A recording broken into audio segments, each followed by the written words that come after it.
السلام علیکم ورحمۃ اللہ وبرکاتہ۔ الحمدللہ وکفا وسلام علی حبیبہ المصطفیٰ اما بعد فاعوذ باللہ من الشیطان الرجیم بسم اللہ الرحمن الرحیم فلیحذر الذین یخالفون عن امرہ ان تصیبہم فتنہ او یصیبہم عذاب علیم۔ صدق اللہ مولانا العظیم۔ بارگاہ رسالت معاب صلی اللہ تعالیٰ علیہ وسلم میں درود پاک کا ہدیہ پیش کریں۔ اللہم صلی علی سیدنا و مولانا محمد معدن الجود والکرم وآلہ واصحابہ الکرام وابنہ الکریم وبارک وسلم صلاة دائمة سرمدا ابدا۔ عزیزان گرامی وقار، مسلسل کئی سالوں سے ہم اپنے ملک کے حالات دیکھتے آ رہے ہیں، بد سے بدتر ہوتے جا رہے ہیں۔ کن کن حالات کا تذکرہ کیا جائے، پریشانیاں کن کن باتوں کی، ہر میدان میں مارے ہوئے نظر آتے ہیں، ہم ہر جگہ سے بچھڑے ہوئے نظر آتے ہیں۔ اس کی وجہ کیا ہے؟ مسلمانوں کے حالات کو لے کر سپریم کورٹ نے ایک کمیٹی بھی بنائی کہ حالات دیکھ کر کے ان کی رپورٹ دی جائے، جس کو سچر کمیٹی کہا جاتا ہے، سری کرشنا کمیٹی ہے۔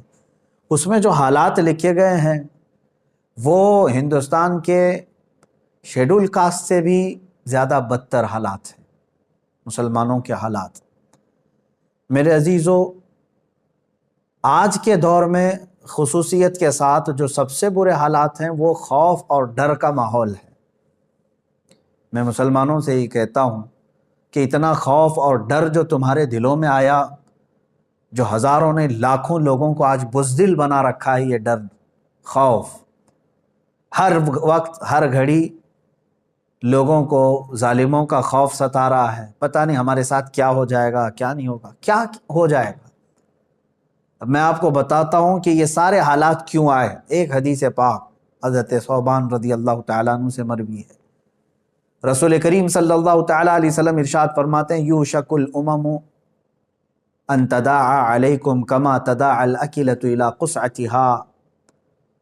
ان قریب میری امت پر ساری قومیں جھپٹ پڑیں گی جیسے کہ بھوکا برتن پہ جھپٹتا ہے۔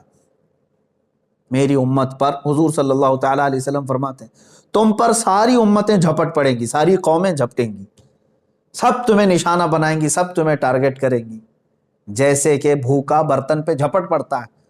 فقال قائل من قلت نحن یومئذ، کسی ایک سوال کرنے والے نے اس وقت، صحابی نے حضور صلی اللہ تعالیٰ علیہ وسلم سے پوچھا، یا رسول اللہ صلی اللہ تعالیٰ علیہ وسلم، تو کیا ہماری تعداد کم ہوگی اس زمانے میں جو یہ ساری جماعتیں ہم پر جھپٹ پڑیں گی؟ اب جواب سنیں، رسول کریم صلی اللہ تعالیٰ علیہ وسلم ارشاد فرماتے ہیں، وَلَكِنَّكُمْ كَثِيرُونَ غُثَاءً كَغُثَاءِ السَّيْلِ۔ رسول پاک صلی اللہ تعالیٰ علیہ وسلم فرماتے ہیں، نہ، تمہاری تعداد تو بہت زیادہ ہوگی لیکن تمہاری حیثیت سمندر کے جھاگ کی طرح، سمندر کے جھاگ کی طرح کہ ہوا آئے تو یہ جھاگ اڑ جائے، جھاگ سمجھتے ہوں گے، جھاگ کی طرح تمہاری حیثیت ہوگی، کثیر تعداد میں ہو کر کے بھی کوئی معنی نہیں رکھتی۔ آج وہی پوزیشن ہے ہماری۔ آگے کی حدیث میں ہے، اللہ تبارک و تعالیٰ کے حبیب صلی اللہ تعالیٰ علیہ وسلم یہ ارشاد فرماتے ہیں، وَلَيَنزِعَنَّ اللَّهُ بِكُمُ الْمُحَابَةَ مِنْكُمْ۔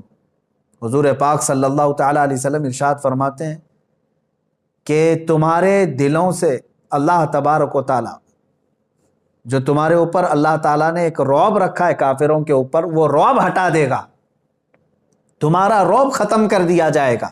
وَلَيَقْذِفَنَّ اللَّهُ فِي قُلُوبِكُمُ الْوَهْنَ، اور تمہارے دلوں پر اللہ تعالیٰ خوف طاری کر دے گا، ڈر بٹھا دے گا، وہن آ جائے گا تمہارے اندر۔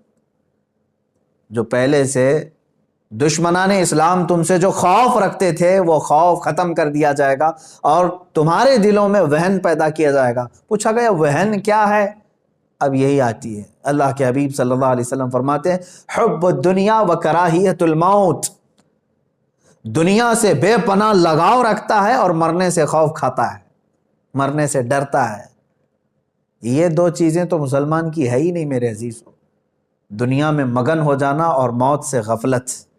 ہمارے لیے موت تو رسول پاک صلی اللہ تعالیٰ علیہ وسلم کے دیدار کا ایک ذریعہ ہے، رب ذوالجلال سے ملاقات کا ذریعہ ہے۔ مسلمان کے لیے موت خوف کا سامان نہیں ہے.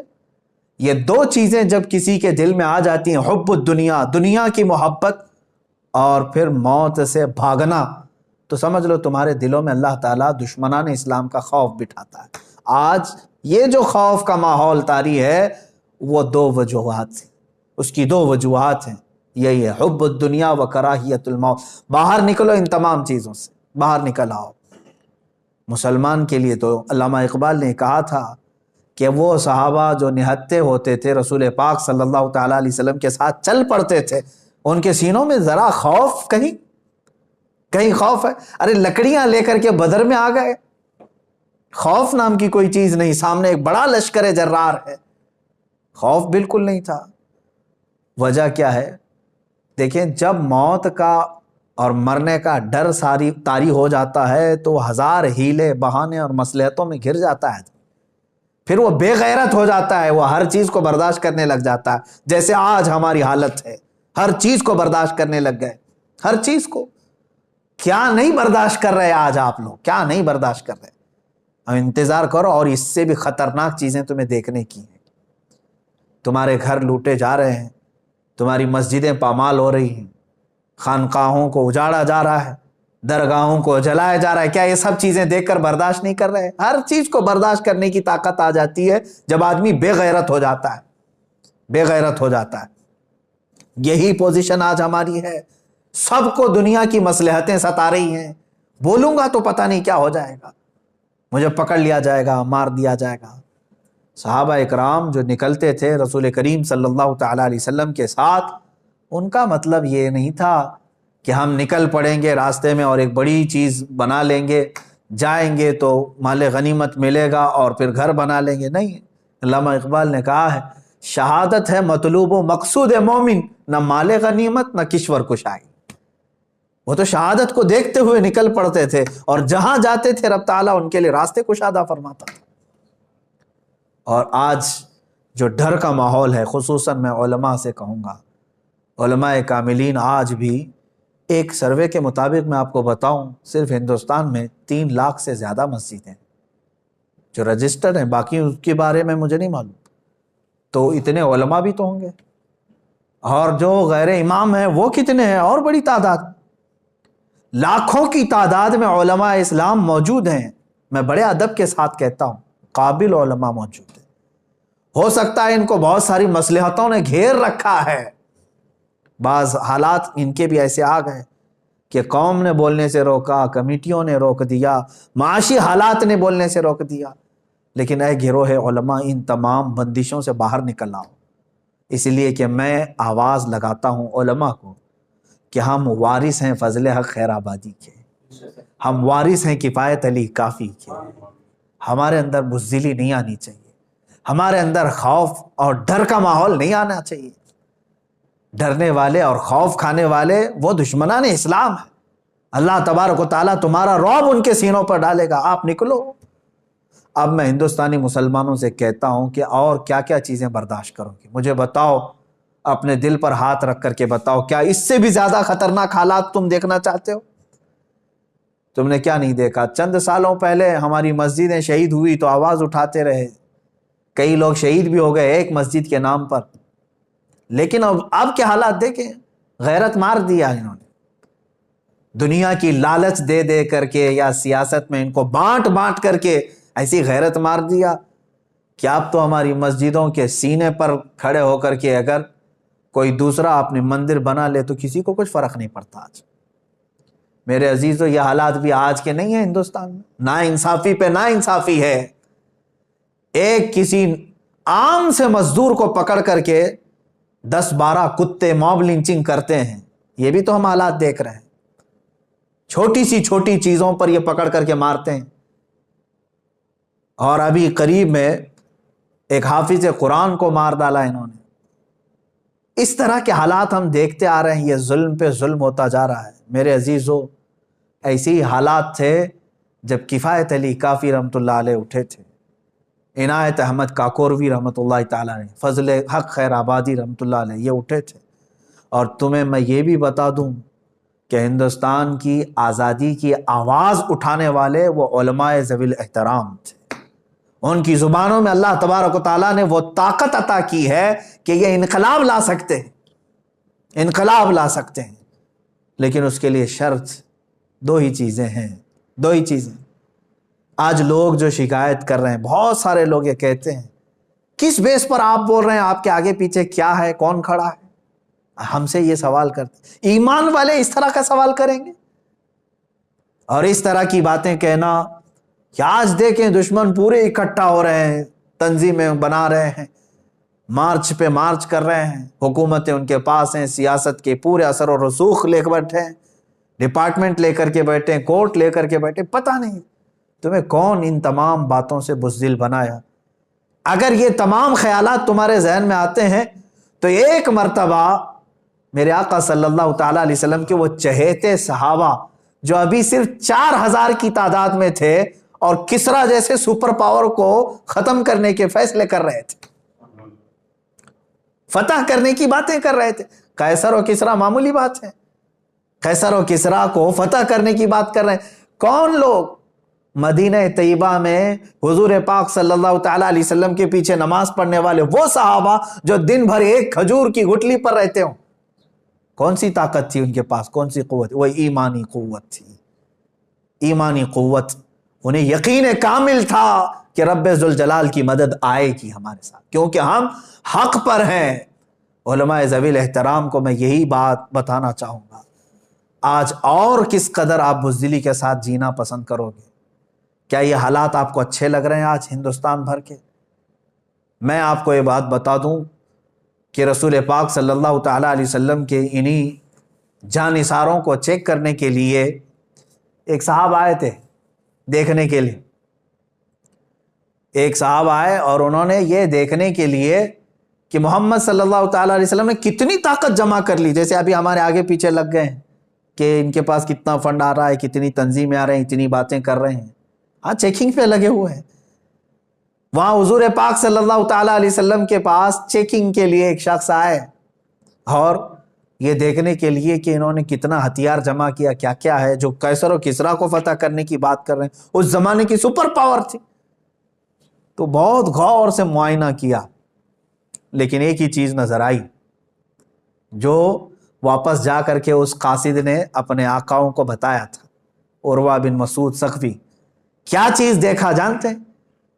اذان ہو رہی ہے، رسول پاک صلی اللہ تعالیٰ علیہ وسلم وضو کے لیے بیٹھے ہیں، صحابہ ارد گرد پورے کھڑے ہو گئے.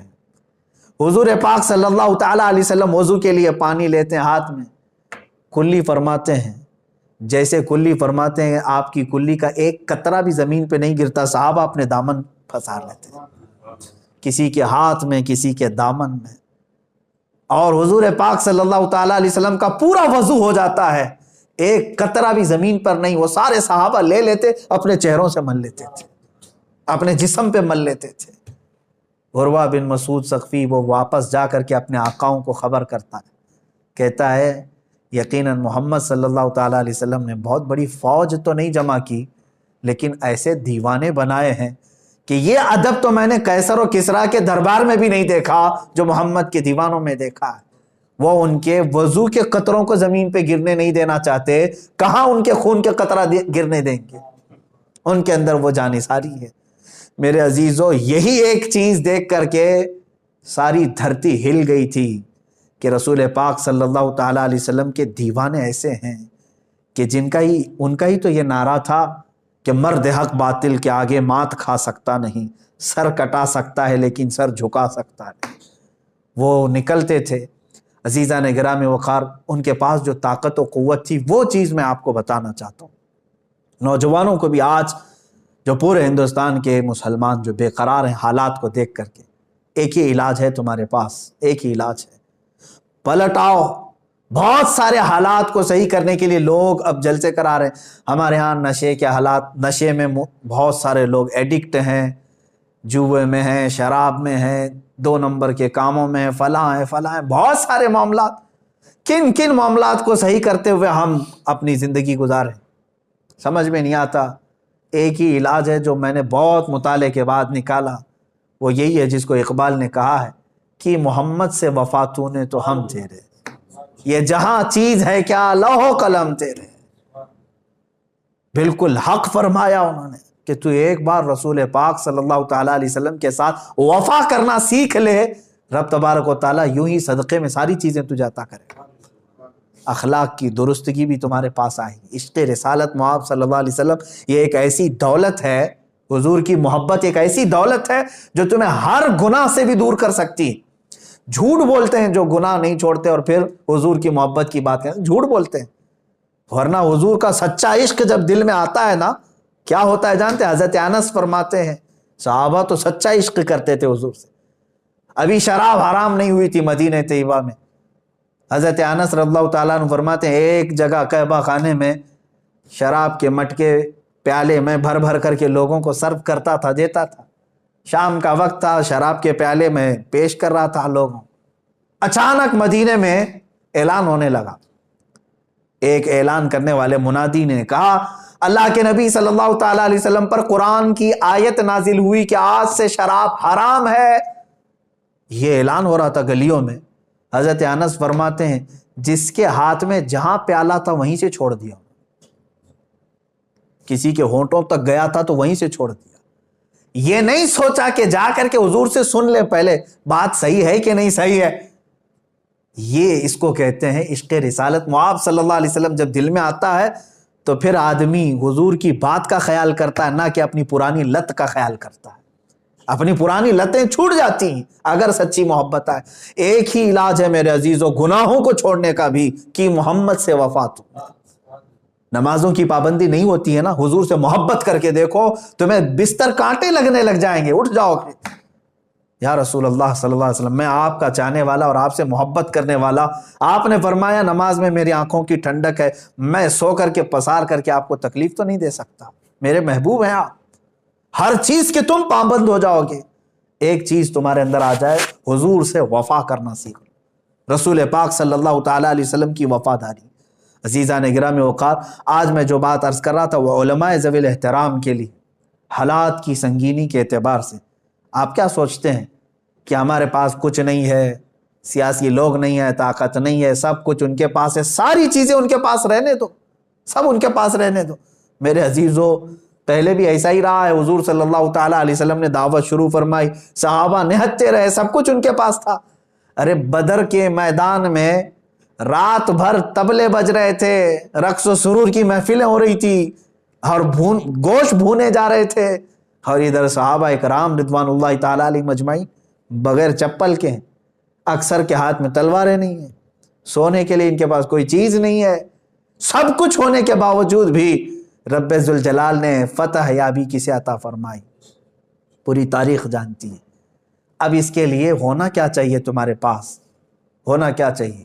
وہ دو چیزیں ہیں جن کو اقبال نے کہا ہے، دو بہت عظیم تلواریں ہیں تمہارے پاس، یقین محکم عمل پہ ہم، جہاد زندگانی میں ہیں یہ مردوں کی شمشیریں۔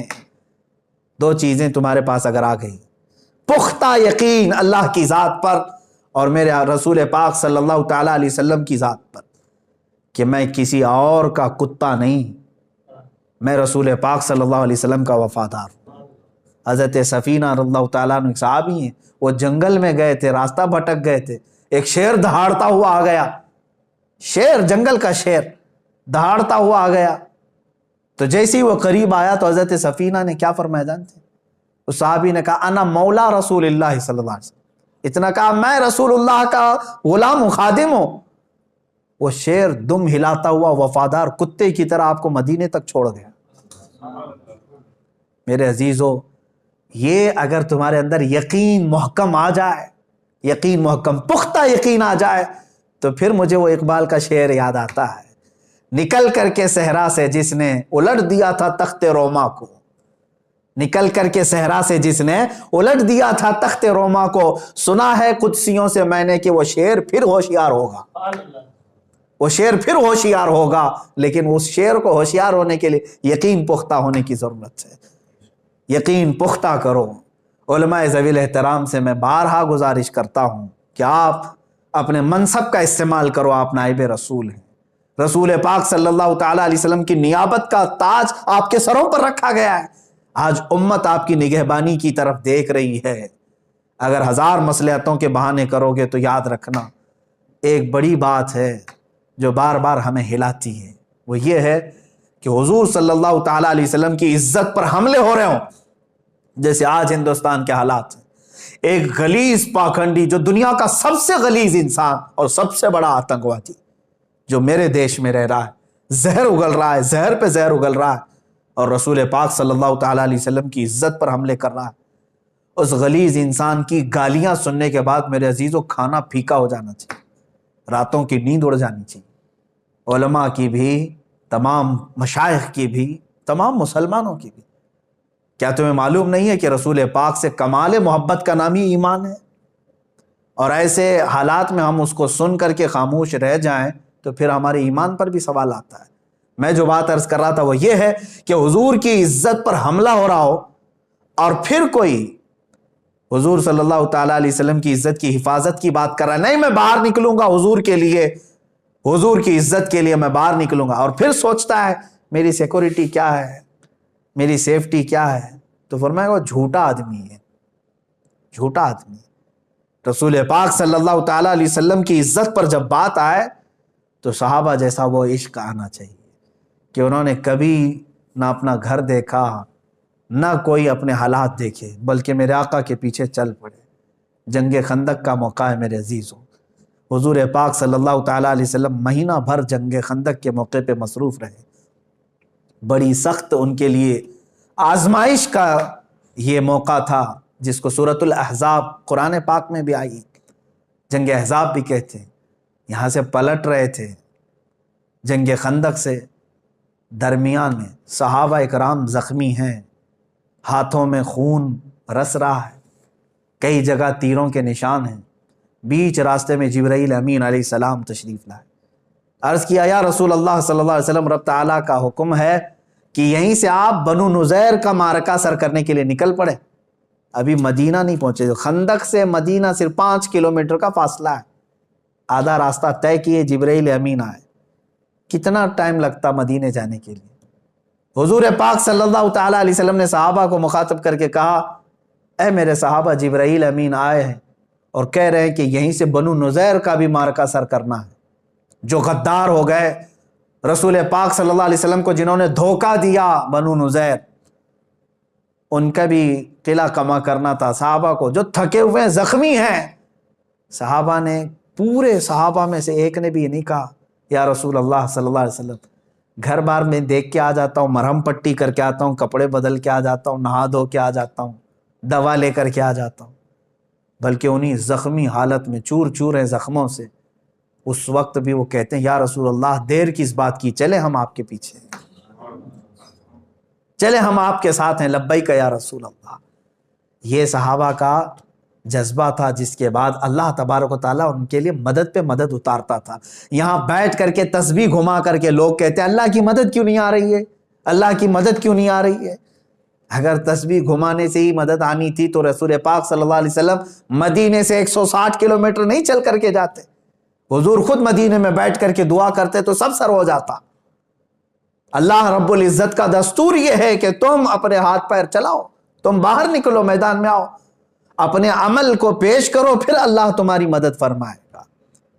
اب میں یہاں پر ڈر اور خوف کے ماحول کو ختم کرنے کے لیے چند باتیں عرض کروں گا۔ کس سے خوف کھاتے ہو؟ ظالموں سے، موجودہ حکومتوں سے، کہ یہ پریشر کریں گے۔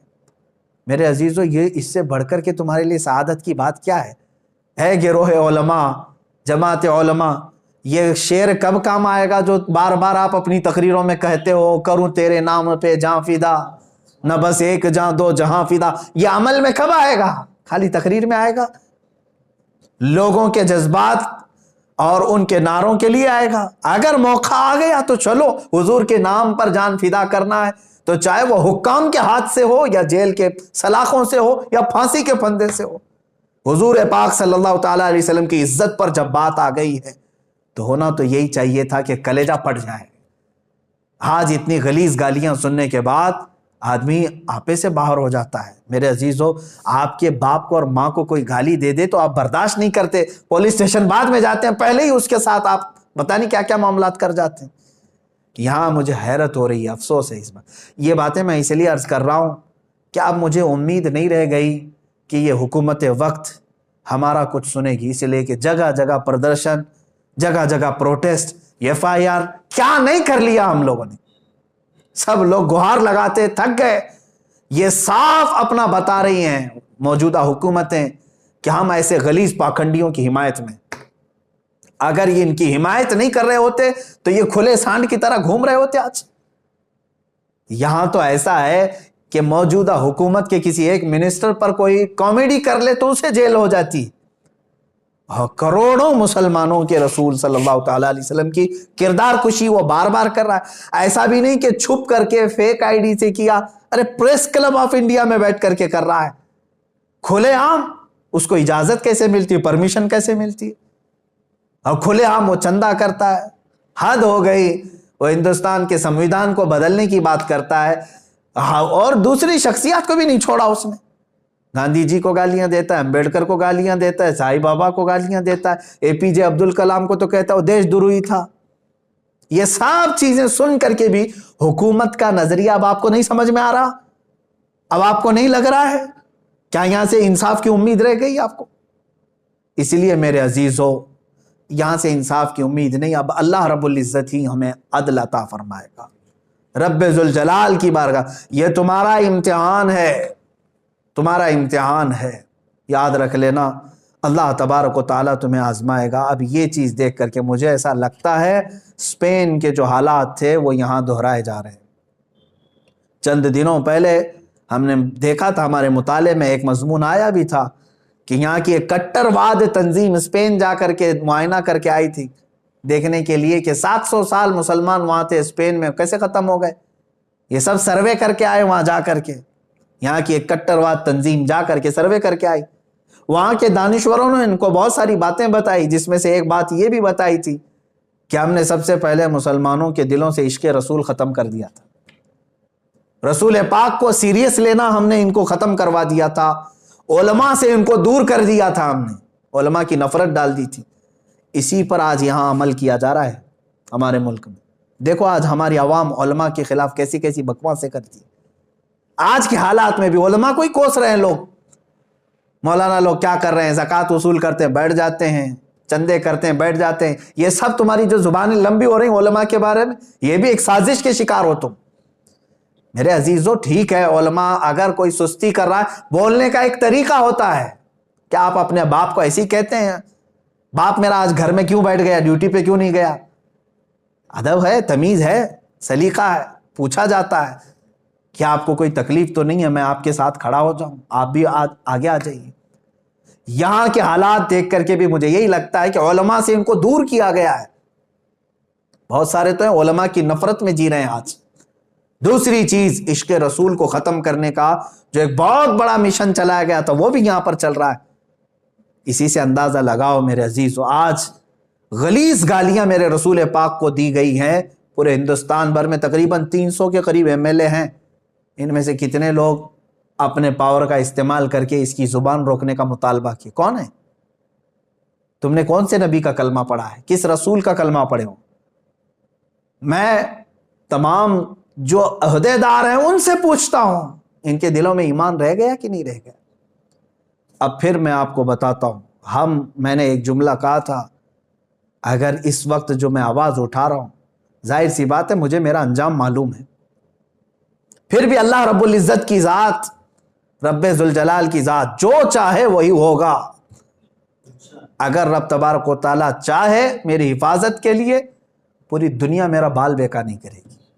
اور اگر اللہ رب العزت نے میری تقدیر میں لکھا ہے تو پھر وہ ایک دن کیا، ایک گھنٹے میں بھی میرے ساتھ کچھ بھی ہو جائے گا، لیکن اس کو میں اپنے ذات فخر کے ساتھ لے جاؤں گا. اس لیے کہ ہمارا مقصد یہی ہے، شہادت ہے مطلوب و مقصود ہے مومن. جب تک جئیں گے حق بول کر کے جئیں گے انشاءاللہ. اپنی امت سے کوئی چیز چھپا کر کے نہیں جئیں گے، اور ظالموں کے خلاف آواز اٹھا کر کے جئیں گے. مجھے ان کی بات یاد آتی ہے، علامہ کفایت علی کافی رحمۃ اللہ علیہ. انگریزوں نے پکڑ کر کے جانتے ہیں رات کے وقت ان کے کپڑے اتار کر کے ان کے جسم پر استری پھیرتے تھے، گرم استری پریس پورے جسم پر لگاتے تھے.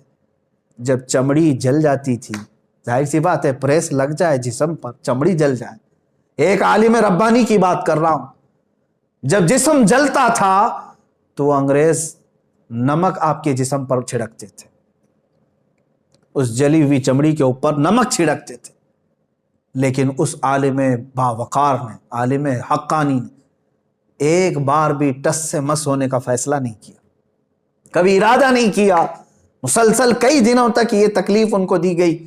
اس کے بعد مراد آباد کے بھرے چوراہے میں لا کر کے مجمع عام کے سامنے ان کو پھانسی پر لٹکایا گیا۔ جب ان کو لا کر کے سارے مجمع میں پھانسی دی جا رہی تھی تو مجمع تھا اس وقت بھی، لوگ کچھ رو رہے تھے، کچھ دیکھ رہے تھے۔ کفایت علی کافی رحمۃ اللہ علیہ کے متعلق لکھا گیا ہے کہ جب وہ جا رہے تھے تو ان کی پیشانیوں پر ذرا برابر بھی کوئی فکر کے آثار نہیں لگ رہے تھے، خوشی سے جا رہے تھے، خوشی سے جا رہے تھے۔ پھانسی پر لٹکنے سے پہلے ہی جانتے ہو آپ، انہوں نے میسج دیا تھا اپنی قوم کو کہ آخری مرتبہ ہے لوگوں سن لو۔ اگر ان کی آخری کوئی خواہش تھی تو صرف اتنی تھی کہ ایک بار رسول پاک کی شان میں نعت پڑھ لیں، جس کے لیے ہم نے زندگی گزاری۔ اور کیا کہا بھی کیا انہوں نے، اللہ اکبر، کوئی گل باقی رہے گا نہ چمن رہ جائے گا، پر رسول اللہ کا دین حسن رہ جائے گا، سب فنا ہو جائیں گے حشر تک، سب فنا ہو جائیں گے کافی وہ، لیکن حشر تک نام حضرت کا زبانوں پر چلن رہ جائے گا۔ یہ پورا کا پورا سسٹم لے کر کے بھی اسلام کے خلاف کھڑے ہو جائیں۔ ایک پاکھنڈی زہر اگل رہا ہے ایک جگہ گوفے میں بیٹھ کر کے، کیا سمجھتا ہے کہ اسلام کو ہلا دے گا؟ یاد رکھنا، اسلام یہ گڈی گڈے کا کھیل نہیں ہے، اس کی جڑیں تحت الثری میں ہیں اور اس کی شاخیں اوج ثریا پر ہیں۔ الحمدللہ اسلام تیری نبض نہ ڈوبے گی حشر تک، تیری رگوں میں رواں خون ہے چار یار کا۔ یہ سب سسٹم لے کر کے بھی اسلام کا کچھ نہیں کریں گے، بس اتنا ہے کہ یہ اپنی غلاظت اور اپنی حیثیت بتانے کے لیے بار بار اس طرح کے آ جاتے ہیں۔ میں یہ کہنا چاہتا ہوں اے علماء ذوی الاحترام سے اور اے سنی مسلمانوں، خوف نہ کرو، ڈرو مت، حق بولنا سیکھو، مصلحتوں سے نکل آؤ۔ ایک دن موت آنی ہے نا ہماری، کیا اس میں بھی تمہیں شک ہے؟ ہو سکتا ہے کہیں چھوٹ جائے گی موت، ہو سکتا ہے بچ جاؤ، اس میں شک ہے؟ ہر ایک کو پتا ہے موت آنی ہے، لیکن کیا ہی اچھا ہوتا کہ حضور پاک کے عزت پر مر جائیں، دنیا سے جانا ہے نا، دنیا سے رسول پاک صلی اللہ تعالیٰ علیہ وسلم کے نام پر جائیں، یہ کتنے سعادت کی بات ہوتی۔ اور علامہ فضل حق خیر آبادی، اب بہت سارے لوگ مجھے بھی یہ کہہ رہے تھے جیل میں ڈال دیں گے اور وہ کر دیں گے، گرفتار کر دیں گے۔ میرے عزیزوں، ان تمام چیزوں کو تو بہت پہلے سے سوچتا ہوں، انتظار کرتے ہیں، کوئی مسئلہ نہیں ہے۔ مظفر کو مقید نہ سمجھ اے سیاد، میری اسیری بھی سنت آبائی ہے، ہمارا قید ہونا بھی ہمارے آبا و اجداد کی سنت ہے۔ علامہ فضل حق خیر آبادی، عنایت احمد کاکوروی، دو ایسے بزرگ ہیں میرے عزیزوں، جلیل القدر علماء ہیں، زندگی پوری ان کی کالا پانی میں سزا کے طور پر کٹ گئی، وہیں ان کی قبر ہے، جزیرہ انڈمان نکوبار، آج بھی علامہ فضل حق خیر آبادی رحمۃ اللہ علیہ کی وہیں قبر بھی۔ ایک باوقار عالم ربانی کو بغیر کسی قصور کے پوری زندگی وہاں ختم کرا دی گئی جیل میں، اور وہیں شہادت بھی پائی انہوں نے۔ اور پھر آج کے زمانے میں ہزار مصلحتوں کو ڈھونڈتے ہو تو میرے عزیزوں پھر ان کا نام کس زبان سے لیتے؟ اسی لیے میں کہتا ہوں علماء کو چاہیے فخر سے کہیں کہ ہم کفایت علی کافی کے وارث ہیں اور فضل حق خیر آبادی کے وارث، اور ان کا جو وارث ہوگا انشاءاللہ العزیز وہ تختہ دار کو بھی چومے گا اور جیل کی سلاخوں کو بھی محبوب کائنات صلی اللہ علیہ وسلم کے دیدار کا گھر سمجھے گا۔ ہاں، یہ بھی ہم نے بزرگوں سے سنا ہے کہ جب حکام سختی پر آ جائیں، ظالم تمہارے اوپر سوار ہو جائیں تو خوف نہ رکھنا، ڈرنا مت۔ ہوگا کیا ہے جانتے؟ امام احمد بن حنبل رضی اللہ تعالیٰ، اللہ علماء حق کی ایک ایسی مثال، جب ظالم پورے تخت کے ساتھ تھے، حکومت کے ساتھ تھے، سب ان کے ساتھ تھا۔ امام احمد بن حنبل کے زمانے میں ارے خلیفہ اسلام بڑا طاقتور ہوا کرتا تھا، آپ نے فتویٰ اس کے خلاف دیا تھا، اور جو حق تھا اہل سنت و جماعت کا موقف وہ دیا تھا۔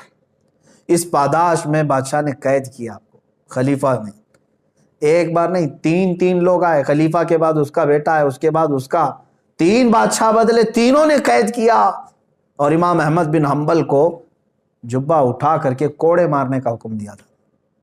کوڑے لگوائے جاتے تھے، کوڑے ایسے کہ ایک کوڑا آج کے زمانے میں لگ جائے تو چمڑی تمہاری کوڑے سے لگ کر کے آ جائے گی۔ امام احمد بن حنبل 4 اماموں میں سے ایک امام ہے۔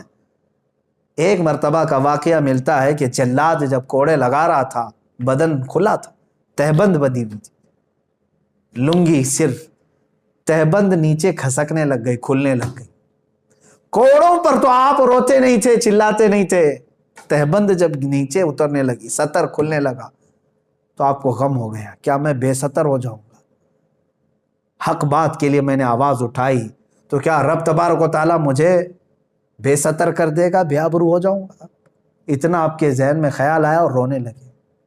اچانک جلاد نے دیکھا غیب سے 2 ہاتھ آئے اور ان کی تہبند کو پکڑ لیا، 2 ہاتھ برآمد ہوئے اور ان کی تہبند کو پکڑ لیا۔ پھر امام احمد بن حنبل خوشی سے کھڑے ہو گئے، جلاد کو کہا تو اپنا آپ کام جاری رکھ۔ میرے عزیزو، کس کے ہاتھ تھے؟ کون آیا تھا؟ جب ظالم اپنے پوری طاقت دکھانے کے لیے سر پر آ جائیں، کوڑے بھی ماریں، تو یاد رکھنا میرا بھی یہ وجدان کہتا ہے وہ کسی اور کے ہاتھ نہیں، وہ صرف رسول اللہ کے ہوں گے۔ میرے آقا صلی اللہ تعالیٰ علیہ وسلم کی مدد نازل ہوگی۔ تو اگر اللہ رب العزت نے آپ کے پاس زبان دیا ہے اور آج کے زمانے میں سوچنے اور سمجھنے کی قوت دیا ہے، تو آج امت بڑی قسم پرسی کے عالم میں ہے۔ آج ہمارا مستقبل داؤ پر لگا ہوا ہے۔ ایک بات بتا کر کے میں رخصت ہونا چاہتا ہوں، یاد رکھنا، امام غزالی رحمۃ اللہ تعالیٰ علیہ کی وہ بات مجھے یاد آتی ہے۔ آپ نے فرمایا امت کے سامنے جب رسول پاک صلی اللہ علیہ وسلم کی توہین ہو رہی ہو اور امت اپنی عیاشیوں میں مصروف ہو، کھا رہی ہو، پی رہے ہو، سو رہی ہے، تو امت کو چاہیے کہ تھوڑے دن اور انتظار کرے، ان کے ساتھ کیا حشر ہوگا۔ فرماتے ہیں ان کی عورتیں، ان کی بچیاں باہر لائی جائیں گی، بیچی جائیں گی، نیلام کی جائے گی، ان کی ماں اور بہنوں کی عزت، اور یہ کچھ نہیں کر سکیں گے، ان کے بچے مار دیے جائیں گے۔ وہ وقت بھی ہمارے ساتھ آئے گا، کیونکہ اب جب رسول پاک کی عزت یہاں پر محفوظ نہیں رکھی گئی تو پھر اب کس کی عزت سلامت رہے گی؟ قرآن کو گنڈوں کی کتاب کہا جا رہا ہے، اسلام کو ڈاکوؤں کا دین کہا جا رہا ہے۔ میرے آقا صلی اللہ تعالیٰ علیہ وسلم کو اتنے بھدے الفاظ، معاذ اللہ، رب ذوالجلال کی شان میں بھی بکواس، بچا کیا اب تمہارے پاس؟ بچا کیا؟ ہمارے پاس جو کچھ بھی ہے جینے کے لیے میرے عزیزو، یہ ظالم دنیا والے سمجھتے ہوں گے یہ اتنا کیوں چلا رہے ہیں، انہیں معلوم نہیں ہے اسلام میں اور دیگر مذاہب میں فرق کیا ہے۔ کھانے پینے، اٹھنے، اچھلنے کودنے، تیوہار کرنے اور کپڑے پہننے کا نام اسلام نہیں ہے۔ اسلام تو ایک روحانیت ہے جو عظیم رشتے کا نام ہے۔ اگر رسول پاک صلی اللہ تعالیٰ علیہ وسلم سے اس کا رشتہ نہیں ہے تو اسلام ہی نہیں ہے اس کے پاس۔ بمصطفیٰ رسام خیش کے دی ہماؤست، اقبال نے کہا ہے، اپنے آپ کو رسول اللہ تک پہنچا دے، یہی دین ہے۔ اگر بہو نہ رسیدی تمام ابو لہبیس، اگر تو رسول پاک تک نہیں پہنچا تو تیرے میں اور ابو لہب میں کوئی فرق نہیں ہے۔ وہ تو حضور کے بہت قریب تھا، چاچا تھا، لیکن پہنچا نہیں رسول اللہ تک۔ میرے عزیزو، یہ ایک بات یاد رکھ لیں کہ رسول پاک صلی اللہ تعالیٰ علیہ وسلم کی توہین ہو رہی ہو اور امت خاموش رہے تو تمہارے ساتھ اب جو مستقبل میں ہونے والا ہے وہ بہت خطرناک ہے، بہت خطرناک ہے۔ آج اگر بیدار نہیں ہوئے تو پھر تم بہت دنوں تک پچھتاؤ گے۔ معاذ اللہ رب العالمین، ایک شخص نے یہ تحریر لکھ کر کے کہا تھا، سعودی عرب میں جدہ کے کچھ گھروں میں مسلمان بچے باہر پڑھنے کے لیے گئے اور واپس آ کر کے اپنے ماں باپ سے پوچھتے ہیں، ہو از دا محمد؟ معاذ اللہ رب العالمین، انہوں نے بچپن سے وہاں پڑھایا۔ اس ایک رائٹر نے ایک تحریر لکھ کر کے کہا تھا کہ اے مسلمانوں، شاید تمہارے ساتھ بھی یہی ہو جائے کہ دشمن ہر جگہ سے تمہارا ایمان اور تمہارے عشق رسالت کا دشمن ہر چیز سلب کرنے کے لیے تیار ہے، اور ایک بڑی بات، ایک بڑی خانقاہ، ہماری معظم خانقاہ ہندوستان کی، ان کے سجادہ نشین، اللہ رب العزت ان کی عمر دراز فرمائے، حضرت نے مجھ سے ایک بڑا جملہ کہا، میں بطور نصیحت کرتا ہوں۔ وہ رو رہے تھے بات کرتے کرتے، کہہ رہے تھے کہ جب رسول پاک صلی اللہ تعالیٰ علیہ وسلم کی اتنی توہین ہو گئی تو اب یہاں جینے کا مزہ کیا ہے، کھانے میں کیا مزہ رہ گیا ہے؟ وہاں تو حضرت ابو بکر صدیق رضی اللہ تعالیٰ عنہ، ایک شخص آیا قاصد حضور کی داڑھی شریف کی طرف ہاتھ کر کے بات کر رہا تھا، تو حضرت ابو بکر کو برداشت نہیں ہوا. آپ نے ہاتھ اس کا جھٹک دیا اور کہا دوبارہ اگر ہاتھ اٹھا تو تیرے جسم کے ساتھ ہاتھ بھی نہیں رہے گا، حضور سے بات کر رہا ہے تو. یہ ان کا جذبہ تھا. اور صلاح الدین ایوبی کی بات میں نے کہا، برنس نے صرف اتنا کہا تھا ایک مسلمان قافلے کو لوٹ کر کے بلاؤ اپنے محمد کو مدد کے لیے. حضرت صلاح الدین ایوبی کو جب یہ بات پتا چلی کہ ایک عیسائی جرنل نے میرے آقا کے بارے میں ایسا جملہ کہا ہے، تو جانتے ہیں 2.5 سال تک صلاح الدین ایوبی بستر پر نہیں سوئے. 2.5 سال تک بستر پر نہیں سوتے تھے اور اپنے پیر لمبے نہیں کیا اور کہا کہ جب تک اس گستاخ رسول کو پکڑوں گا نہیں میں تب تک بستر پر نہیں سوؤں گا. آج ہمارے حالات کیا ہیں؟ سارے عیش مزے سب تو ویسے ہی چل رہے ہیں. علماء اور خانقاہیں، آپ کیا سمجھتے ہیں خانقاہیں کس کے نام پر چل رہی؟ رسول پاک صلی اللہ علیہ وسلم کے نام پر. اگر آج حرکت نہیں آئی ہمارے اندر تو پھر سب کچھ چھین لیا جائے گا، کوئی چیز باقی نہیں رہے گی تمہارے ہاتھ میں، کوئی چیز نہیں. مٹتے ہوئے بھی ہم نے دیکھا ہے بہت سارے لوگوں کو، تاریخیں ختم ہو جاتی ہیں، قومیں پوری کی پوری ختم کر دی جاتی ہیں اگر میرے آقا صلی اللہ تعالیٰ علیہ وسلم سے وفاداری نہیں کی. میں آپ سے پوچھتا ہوں، مسلمانوں سے بھی، علماء سے بھی، ارے زندگی بھر رسول پاک کا نام لے لے کر کے کھاتے رہے، زندگی بھر انہی کا صدقہ تو کھاتے رہے. جب میلاد آئے تو حضور کے نعتیں، قصیدے، سب ہماری تقریریں، ہماری زندگیاں حضور کے نام پر ہی تو کھا رہے ہیں. آج جب رسول پاک کی شان پر ہرزہ سرائی ہو رہی ہے تو ہماری حرکت دیکھی جائے. یہ امتحان کا وقت ہے، یہ ہمارے امتحان کا وقت ہے. میں آج یہاں عام طور پر میسج دیتا ہوں پورے علماء، ایک ساتھ آواز اٹھاؤ، ایک ساتھ آواز اٹھاؤ. یہ نہیں کہ اکا دکا آدمی کوئی کہہ رہا ہے، نہیں، ہر ایک کی ذمہ داری ہے، ہر ایک کی ذمہ داری ہے. ابھی پولیس پرشاسن مجھ سے یہ سوال کر رہے تھے کہ مولانا بہت مسلمان ہیں ہندوستان میں، آپ ہی کو کیوں تکلیف ہو رہی ہے؟ یہ سوال عجیب ہے. میرے عزیزوں، میں نے یہی کہا کہ مجھے دوسروں کا مطلب نہیں ہے، میں سب کا ٹھیکہ لے کر نہیں بیٹھا، لیکن مجھے درد ہوا، میں آواز اٹھایا. میں یہاں سے یہ کہنا چاہتا ہوں کہ سارے مسلمانوں کو درد ہو، آواز اٹھائیں کہ یہ بند کیا جانا چاہیے، ناٹک بند کیا جائے اور ایسے لوگوں کو کھلے عام نہیں چھوڑا جانا چاہیے، پاگل کتوں کو اندر بند کر دینا چاہیے. یہ آواز کیوں نہیں اٹھاتے؟ حکومت وقت سے مطالبہ کیوں نہیں کیا جاتا؟ سخت سے سخت ایکشن لینے کا مطالبہ کیوں نہیں کرتے؟ میرے عزیز، میں مانتا ہوں علماء اپنے تئیں سب کر رہے ہیں، میں کسی کا انکاری نہیں ہوں. الحمدللہ ہماری خانقاہیں اپنے لیٹر پیڈ سے احتجاج کر رہی ہیں، یا میدان میں آ کر کے احتجاج کر رہی ہیں، یا اپنی تقریروں سے احتجاج کر رہے ہیں، لیکن اس آواز کو مؤثر بنائیں. وہ مؤثر بنانے کے لیے اپنے دلوں سے خوف نکال دیں. اس لیے کہ میرے آقا صلی اللہ تعالیٰ علیہ وسلم نے فرمایا، افضل الجہاد کلمۃ الحق عند السلطان الجائر. سب سے افضل جہاد ظالم بادشاہ کے سامنے حق بات کرنا. آج تمہارے پاس یہی موقع ہے، حق بات بولو اور سر چڑھ کر کے بولو. اس لیے کہ ہم اپنے گھر کی بات نہیں کر رہے ہیں. عزیزان گرامی وقار، بات بہت طویل ہو گئی. آج کے حالات کے اعتبار سے میں پورے لوگوں کو یہ کہنا چاہوں گا، مستقبل تمہارا بہت خطرے میں ہے. نہ سنبھلو گے تو مٹ جاؤ گے. اے ہندی مسلمانوں، تمہاری داستان تک نہ رہے گی داستانوں میں، تمہاری داستان تک نہ رہے گی داستانوں میں. تم اگر صرف خرافات میں رہ گئے آج، واہیات میں رہ گئے اگر آج، تو پھر یاد رکھو تمہارا سخت ترین سوال ہوگا، تم سے سخت ترین پوچھ تاچھ ہوگی اللہ کی بارگاہ میں. رسول کریم صلی اللہ تعالیٰ علیہ وسلم کی عزت کی خاطر تم کیا کرتے تھے؟ یہ سوال تو ہوگا میرے عزیز. علماء سے بھی ہوگا، مشائخ سے بھی ہوگا، جوانوں سے بھی ہوگا، سب سے ہوگا. ہاں، جو بات میں کہہ رہا تھا وہ بیچ میں بھول گیا. بڑی خانقاہ کے بڑے بزرگ ہیں، اللہ انہیں سلامت رکھے، انہوں نے ایک بات یہ کہا کہ مولانا اب تو مجھے ایسا لگ رہا ہے کہ بزدلی ایسی چھا گئی ہے کہ اب تو شادیاں ہماری ہوں یا ہم اپنے بچے پیدا کریں کس کام کے. میں نے کہا حضرت ایسی مایوسی کی بات کیوں کر رہے ہیں؟ کہا اس لیے کہ شرم آتی ہے اور حیا آتی ہے کہ آج حضور پاک صلی اللہ تعالیٰ علیہ وسلم کو برسر عام گالیاں دی جا رہی. اب تک ایسا نہیں ہوتا تھا. چھپ کر کے فیک آئی ڈی میں کوئی بول دیا, ادھر سے ادھر کہیں کتابوں میں, یا کوئی چھوٹا موٹا ادھر ادھر, لیکن اب پوری حکومت کی پشت پناہی کے ساتھ اس کو ساری مدد فراہم کی گئی ہے. ارے باڈی گارڈ ہیں پورے جس کے آس پاس, اور اس سے زہر اگلوایا جا رہا ہے. تو حضرت نے یہ فرمایا کہ اب ہمارے سامنے جب اس قدر غلاظت بکی جا رہی ہے تو پھر اس طرح کی بزدل بچے پیدا کر کے کیا مطلب کیا رہ جاتا ہے. لیکن میرے عزیزو یہ بہت بڑی بات ہے. اگر اسی طرح سے تم بزدل رہو گے تو ایک بات یاد رکھ لینا, منتشر ہوگے تو کستوں میں صفایا ہوگا, متحد رہو گے تو کہلاؤ گے مومن و غازی.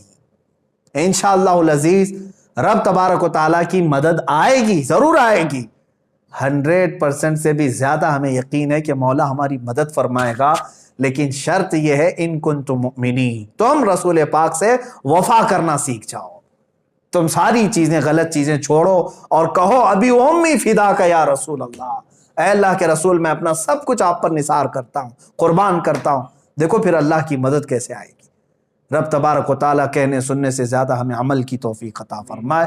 رسول کریم صلی اللہ تعالیٰ علیہ وسلم کی بارگاہ میں ہم سب کو مولا تعالیٰ سرخرو رکھنے کی توفیق عطا فرمائے. وآخر دعوانا ان الحمد للہ رب العالمین.